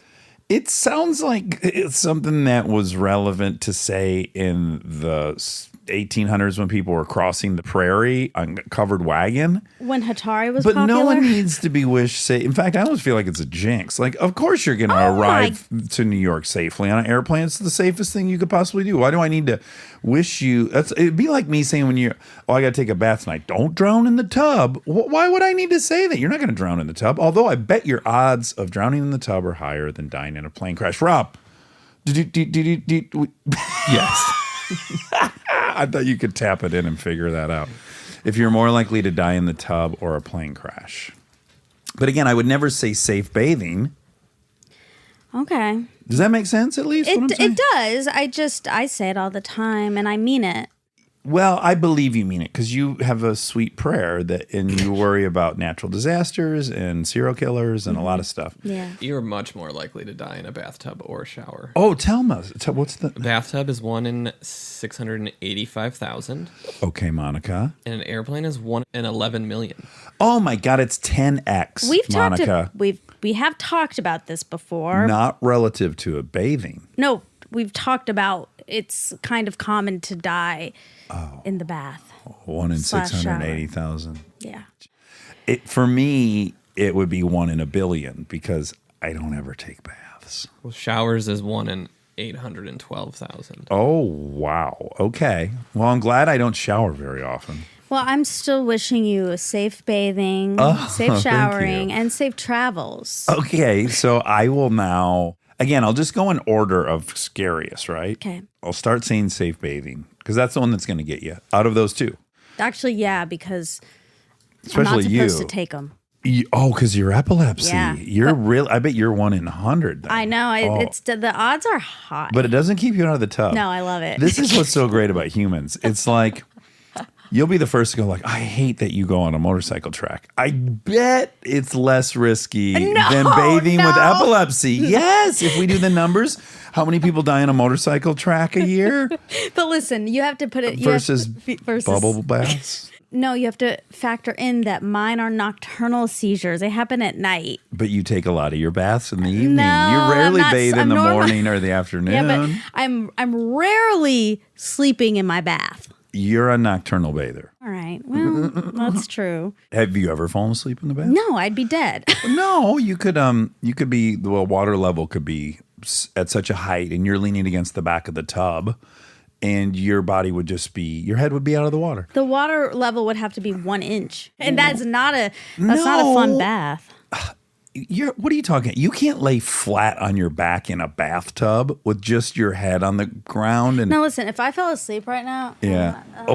Your feet would stop you from sliding all the way flat with the bathtub.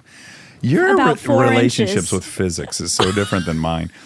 But this does remind me of one of the great fights my father and I got in. Okay. You know this story. which Well, it's probably the first time I ever did anything kind of lavish, like I was doing Zathura.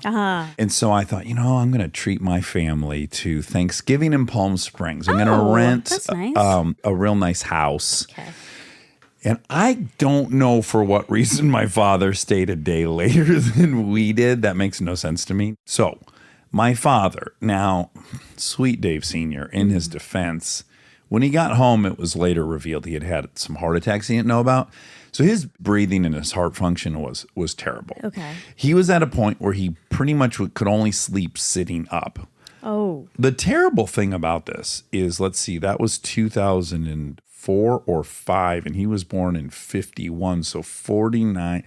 He's like 52. Oh, no. So at any rate, he would fall asleep. He couldn't sleep worth the shit at night. Yeah. So he must have taken 25 naps a day. These little 12, 13-minute naps. Yeah, it was similar before Aaron got his breathing and that sleep apnea machine. Yeah. Now, my father also then got a sleep apnea machine. This is pre-sleep apnea machine. Okay.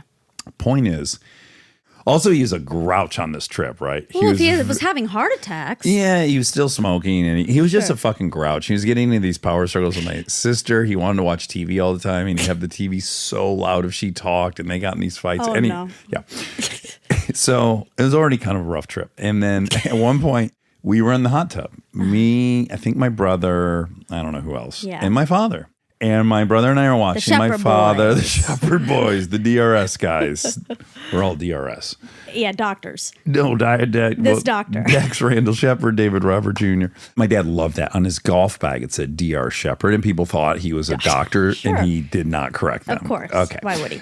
Okay, similar to the thing you just said, you didn't correct. That you knew the Halloween, Duck, Duck, Goose, the Halloween costume. Yeah. So you guys have a lot in common. Anyways. I'm your dad. My father nods off in the hot tub. So we're watching him, and he's sitting upright, but his head is getting lower and lower and lower. Yeah. Like his face is falling forward. And we're watching and watching it because we're right there. And we're going to let this happen, my brother and I, of course, because you fuck with your dad. And his fucking face, well, I'm not exaggerating. The tip of his nose was touching the water. Oh, my God. And we were like, when's he going to inhale water? And he says, when the tip of his nose in the water. He eventually comes to. He just wakes up as he does. Okay. And he wakes up, and then we're both staring at him. He's like, what the fuck are you guys looking at? Oh, my God. And we're like, Dad, you just fell asleep, and you almost drowned. No, I didn't. Oh, my We're God. like, yes, you did. You go, I didn't fucking drown. I'm talking to you now. He got really defensive, right? Of course. Okay, that's not even the big fight. He didn't like that had happened. I think he felt a little bit, probably embarrassed, but couldn't say that. And of course, my brother and I were just having a riot with it. So we were leaving a day early. I think I had to return to work maybe. I just know that I had to sit down with him, and I said to him, Dad, I don't want you to go in the hot tub while we're gone because there's no one here. Yeah. He's like, what are you fucking... What are you talking about? I can't go in the hot tub. And I'm like, Dad, you almost drowned. No, I didn't fucking drown. I didn't even have water on my face. I'm like, yeah, you did. You had it on the tip of your nose. It was this huge fight. He was so pissed. I told him he wasn't allowed. I'm fucking going in the hot tub if I want. Oh, no. That's where it ended. It's like he was going to go in the hot tub whether I liked it or not. Die. And as I drove away to return back to LA to work, and then I thought, well, now he's definitely going in the hot tub in spite of me. And he's definitely going to despite me. Yeah. Yeah, so I drove away thinking, like, they're going to call, the rental people are going to be calling. And we found a gentleman in the hot tub, large gentleman. Oh, my God. What a character he was, huh? Wow. Yeah, you have to surrender with him at some point. There's very few people. Like Delta. Yes, they're the same.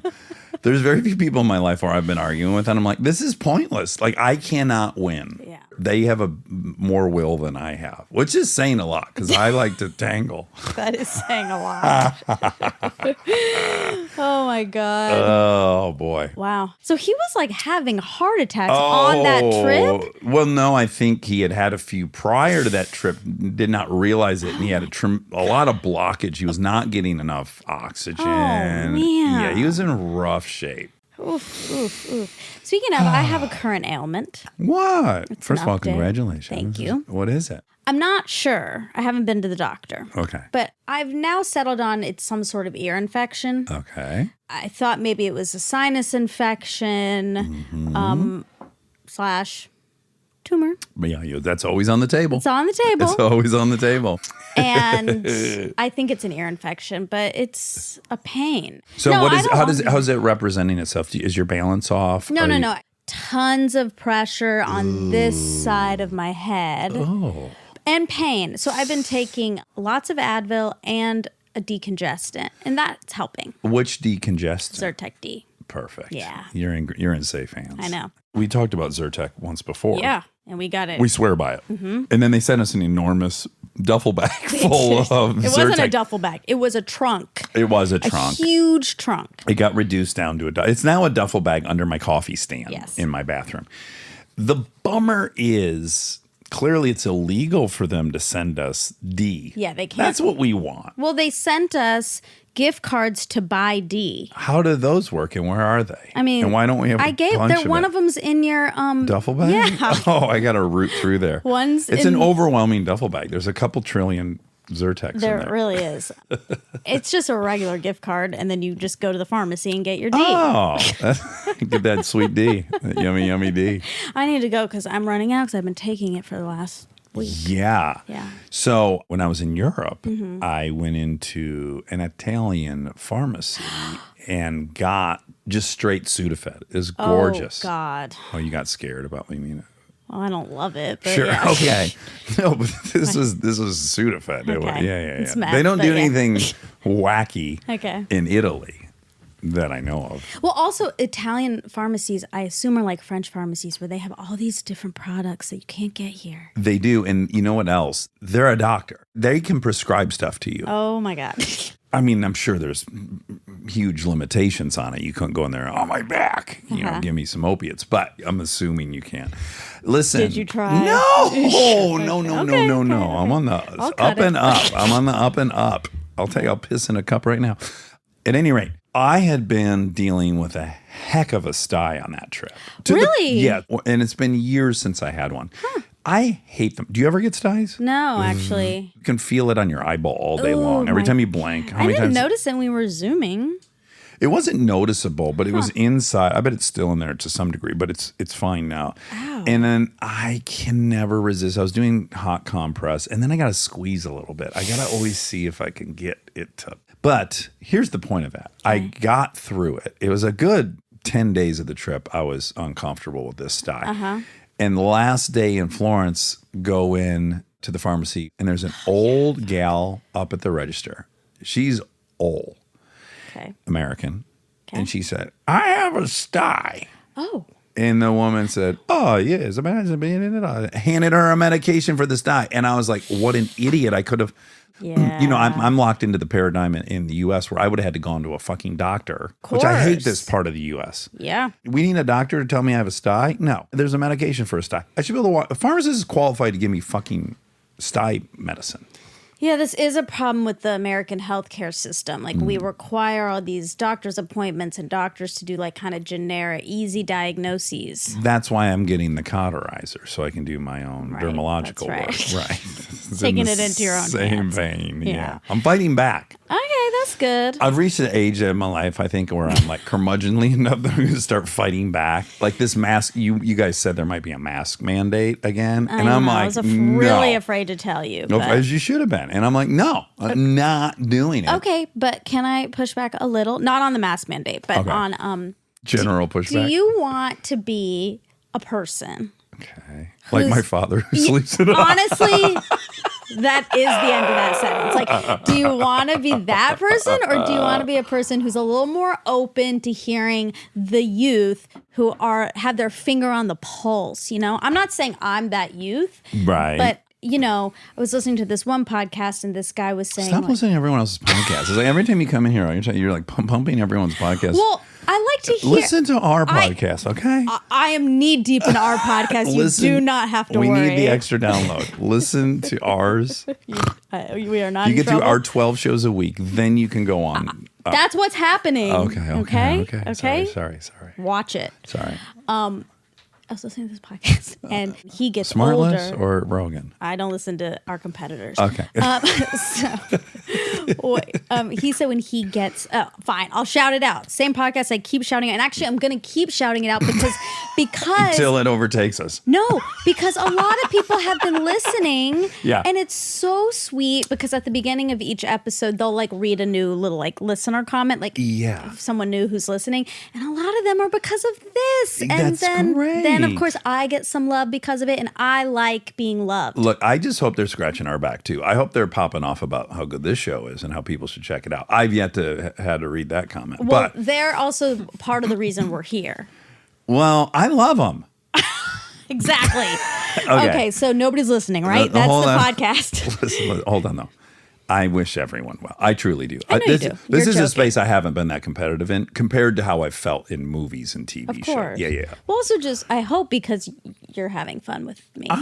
Of course. Well, it's not about you per se. Well, I'm It's- making it about me. Okay. If you're having fun with me, you shouldn't care. Well, I would like to have fun with you and also have listeners. We do. I know. Would you rather have listeners and not have fun with me? Would I rather have? Oh Jesus, that's what that's I'm your asking. ultimatum. Yeah, I want to hear. We have to introduce a little bit of reality to this. Okay. If we have 0 listeners, Mm-hmm. you and I can't, as an occupation, just have fun Why? because it doesn't pay the bills. We can do other stuff for the bills. Well, then we're going to be busy doing that other stuff. So we have to have listeners so we can have fun. Mm-hmm. Okay, so your ultimatum is like one rules out the other. It negates the other. Mutually exclusive? Yes. No, I don't think so. I think I would want to do this. Well, we already did it. We just wouldn't have microphones. You and I sit around and we debate each other and we have fun chit-chatting. So we already did it. There just wouldn't be microphones. If we're going to introduce microphones, well, by God, we should have some listeners. That way we can do it as a career. I just think it's in our contract, the Easter egg Thursday's episode. We have a contract with the audience. Oh. And it's in our contract that you guys are listening to a show that would happen whether you're here or not. Yes, but that's implicit in it because it was already happening before we put microphones in front of our I know. faces. Yeah. I just want to reiterate. Okay. Okay. Back to the spectrum. Now you've put my father. I don't know. It's yeah. like you kind of placed my father in the middle of the Okay, spectrum. no. My father's on the end of the I spectrum didn't- where he's like falling asleep in hot tubs. I know, but I'm saying, okay, nobody's listening, right? Andy said, I just know myself. I know how adults work. The older they get, the more stuck in their ways they get more curmudgeon. That's just what happens. Of course. I'm aware of it. So I'm just going to have my kids tell me who to vote for. And I'm going to just take that blanketly because they know. And I have to be aware that I don't. And I was like, that's really smart. Well, it's too broad. Why? It truly is. Why? Because there are smart kids and there are dumb kids. Your kids that you're raising, that Yeah. you hope you're instilling your values in. I'm inclined to believe them, but they might become socialists in college. And maybe there's that's a what's very- going to be the thing to. Maybe that's No, right then. that's never gonna be the God, thing to you're do. already. No. Oh, you're already there. I'm telling you, us as a socialist country is not the way forward. Or we have no patents anymore and we don't create any new industries and we don't, there's a lot. Look, we need to fix capitalism, but state-owned industries, no. I'm totally against it. Okay, now onwards to, yes, youth has a role and old people have a role. You can't say one is good and one is bad or that one should be listened to. Older people have wisdom. That is relevant to the youth. And then the youth have an optimism and a belief in change that is helpful to me. And a finger on the current pulse that we do get a little bit separated from the older we get. Yeah, but it's an interesting thought, which is like, it's a democracy, right? So majority is supposed to rule. And just because people are young doesn't mean they have more of a right to anything. So if the majority of the country's old, then that country should be enacting all the things those old people want. That's what a democracy is. That the majority Well, that's not gets the way their we're way. operating.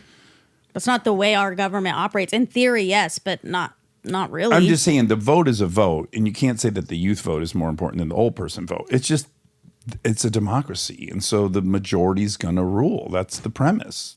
Yeah, but that's in a perfect world. We don't live in one. So the youth rallies to fix some of these problems.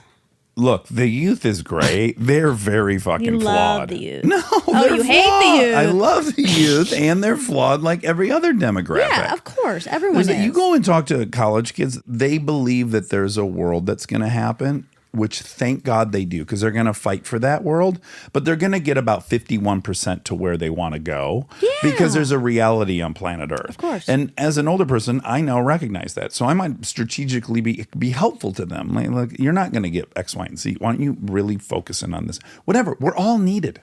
Just like all the perspectives are needed. We all need to listen to each other. We all need to compromise.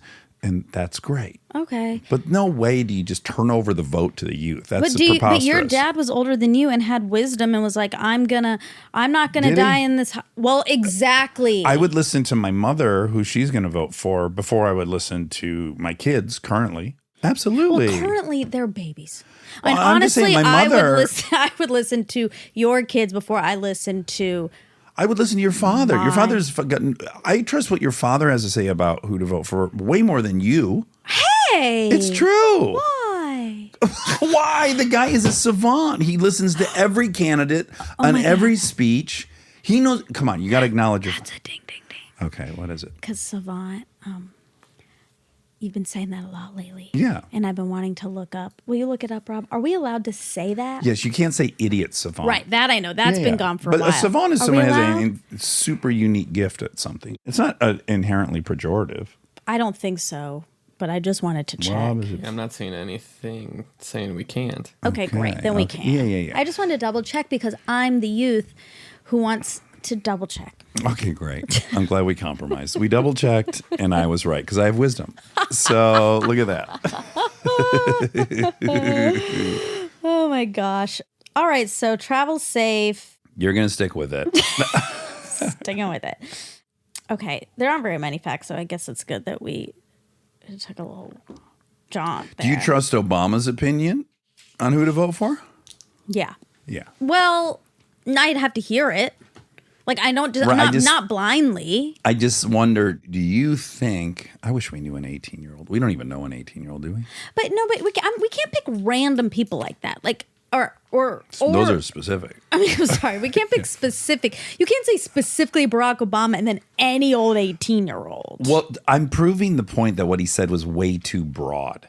Again, he's also not saying I'll take the general youth opinion. He's saying my children, who I'm raising, who I believe I'm raising with good values. Yeah. I'm gonna listen to them when I'm 70 and I am like But a good percentage drowning of, in the hot tub. I hear you, but a good percentage of the youth is eating Tide Pods to get high. Yes. So, Don't say a good and they're doing percentage. chug 'em or whatever the thing is. They poop in a thing and They're make it up. doing- Jankum. Jankum. Yeah. And they're What's doing that? butt chugs. I mean, look. You love butt chugs. No, I regret having never done butt chugs. Exactly.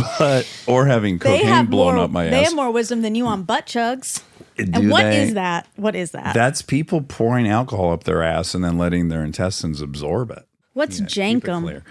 That's a drug you can make It's out like of pooping and jug. Yeah, it's like you ferment your own shit and urine and then like Drink suck it? the fumes from Oh, Yeah, just the fumes. wow. Just the fumes. Just the tip. Sheesh. Okay. All right. I feel bad because I keep giving facts for Thursdays, but I can't help myself. Oh, Because- who's on Thursday? Malcolm, Why isn't he on Monday? because we needed a Thursday. I Oh, guess. okay. That's right. That makes great. And I was doing a fact check for him. In it, I found he doesn't know how to swim, just like me. No. Yeah. Wait. Hold on. Okay. First of all, it's so flawed. You can swim. I've observed it. Why are you certain he can't swim? Because on his Twitter, I was searching his Twitter for Easter egg, something next week. Okay. And I found it.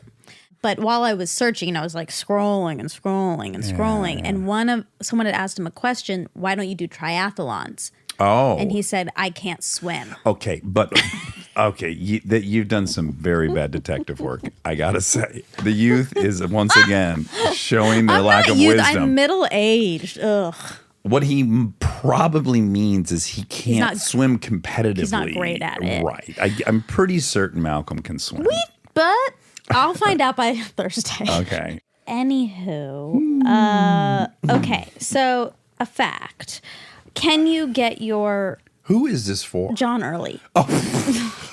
Okay, an hour later, John Early. Jill, very late on the John Early. Oh, yeah. Dr. Goose. Oh my God, you know what was so fun? Today when I posted about R.L. Stein, I got to put Duck Duck Goosebumps. Oh, really good job. Thanks. Yep. I was happy about that. Okay, can you get your ministry revoked? Of course. It's hard to do, but you can get your ordination revoked if you've done really bad stuff. How? That website's going to track? No, not you, but like a real... Oh, yeah, but I think we were talking about the internet kind, weren't we? No, we were talking about his parents. Oh. Yeah. Okay. Who is the person that maybe Kristen's roommate / old college roommate went to Vanderbilt Divinity School? Right. I came up pretty nil. I did ask Kristen, did she have any roommates that then went to divinity school? And she said, I don't think so. I had a roommate named Diane, or Diane or Diane, but she doesn't know what she ended up doing with the rest of her life. So it's possible. And she said my only other roommate that she could remember was a girl named Mary Ellen, but she doesn't remember anyone's last name. Well, I was going to say, this is well established, so this is not a burn. I'm not talking out of school. No. Kristen's the worst person to ask to find out something about Kristen. That's true. Yeah. But in this case, she was my only option. Right. Yeah. So, and she did pretty good recalling Mary Ellen and Diane. But it was the first time I'm hearing any of those names. Same. That's why I was kind of like, wow. I don't think she's making it up. I think she believes that. I don't know. I've never heard those names. Me either. And I think I know almost the full timeline.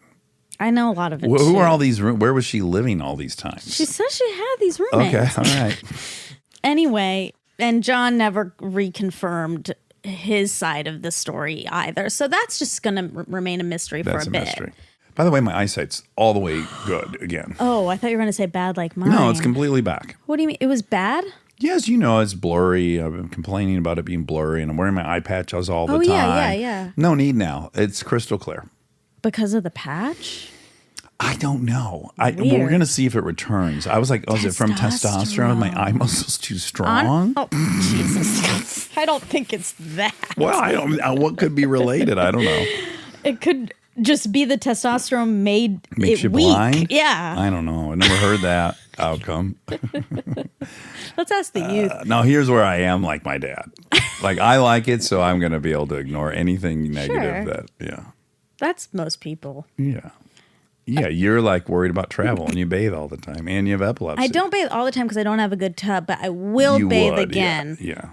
I didn't get to do a thing I wanted to do, which was swim in your pool while you were gone to practice. Well, do you see that would not have been possible? Have you seen my pool recently? Yeah, there's a big mess with your pool cover. Yeah. Yep. Yeah. Mm-hmm. Pretty good though. It made it 8 months. I don't want to be mean because I really like the man who I deal with. He's not listening. He's listening to Elizabeth and Andy's podcast, but he's not listening to of course it was because you drove him there. Maybe that's a good technique, I guess. You can drive all of our friends away and then I can say whatever I want about them. But no, I love the man who I deal with for the pool stuff. Would you recommend him for my pool? But I love him, okay? Did you get in a big fight with him once? No. Oh, that's a different person. That could be anyone. I don't know. Maybe I did. I got in a pretty epic fight in Austria. You did? Yeah. Yep. What happened?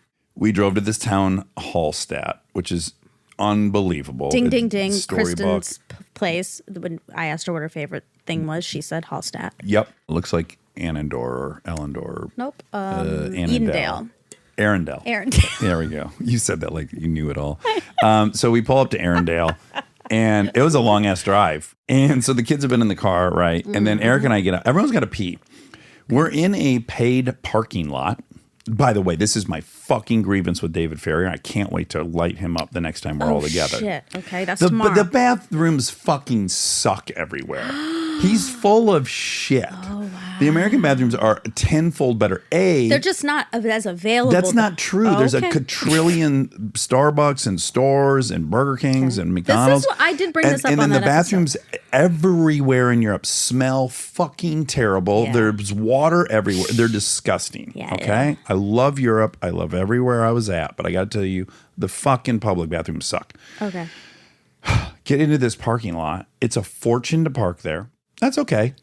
Just to pee? No, to park. Oh, to walk around the city. Yeah, Okay. so then we walk and then we get up to the bathroom at the parking spot. Mm-hmm. There's fucking turnstiles, which by the way, there were turnstiles everywhere. So David Ferrier, bullshit. There may be toilets, but you got to pay for them everywhere. Oh. So we don't have coin euros. So the only way you could get through the turnstile was with fucking coin euros. There's no credit card thing. no. There's no, you can't put dollars in or paper euros in. Well, we don't have them. And we have 4 kids who got to pee and we got to pee. So I just start lifting kids over the Crawling, turnstiles. And this guy comes out.